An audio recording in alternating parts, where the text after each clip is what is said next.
It was midnight. The town of Moscow, Idaho, slept in silence. But inside one house near the university, a nightmare was unfolding. 4 students, Kaylee, Madison, Xana, and Ethan, were asleep in their rooms. None of them knew it would be their last night alive. In the silence, a masked man stepped out of the shadows and entered the house, a knife in his hand and a purpose in his mind. The next morning, a friend called, but no one answered. When police arrived, what they found was beyond imagination. 4 lifeless bodies, multiple stab wounds, and blood on the walls. But there were no signs of forced entry, no broken door, no screams heard. Detectives were puzzled. How had the killer entered the house? Only one thing was clear. The killer knew exactly what he was doing. Cameras had captured a white car hours before the murders. Police traced the car, and it led them to a man named Bryan Kohberger. Bryan, 28, was a PhD student in criminology. His classmates said he was quiet, but always asked strange questions about murder. Police found DNA on a knife sheath beside one of the victims.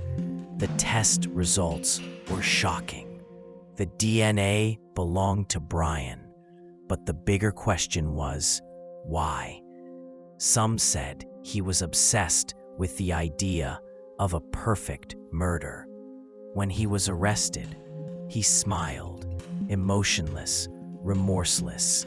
During interrogation, he said, "One day, you'll understand everything." His laptop and notebook were filled with writings about murder and killer psychology, and he lived only 15 minutes away from the crime scene. The trial began, and the media covered it nationwide. The defense claimed there wasn't enough evidence, but the prosecutor had proof. Bryan's phone signal had been detected near the victim's home multiple times. People asked in fear, how does someone who studies killers become one? Some said he just wanted to feel power. But if he never confesses, will justice ever be served? Outside court, people lit candles and placed photos of the victims. A mother cried, "My daughter went to study, not to die." Social media flooded with #Justice for the Idaho 4. Some demanded execution, others believed he might be innocent. But everyone feared one thing, that killers can look completely normal. The investigation continues. If not Bryan, then who? In prison, he shows no remorse. Sometimes he just smiles. Psychologists said maybe his goal was to play with everyone's mind. Months later, families gathered. 4 empty chairs for 4 lost lives. A friend said, "That night, there was only the wind. Now, there's only silence." Media wrote, the Idaho case revealed a new face of evil. How can an ordinary face hide so much darkness? Now the world awaits the final verdict for the Idaho killer. Beyond court, one truth remains. That night will never return. 4 innocent souls. 4 unfinished lives. Will justice truly be found, or just temporary peace? The case remains open, but the people of Idaho will never forget that night.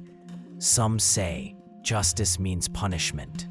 Others say it means remembrance. Maybe we'll never know the truth, but the world changed after that night. What do you think? If justice were in your hands, what would you do with Bryan Kohberger?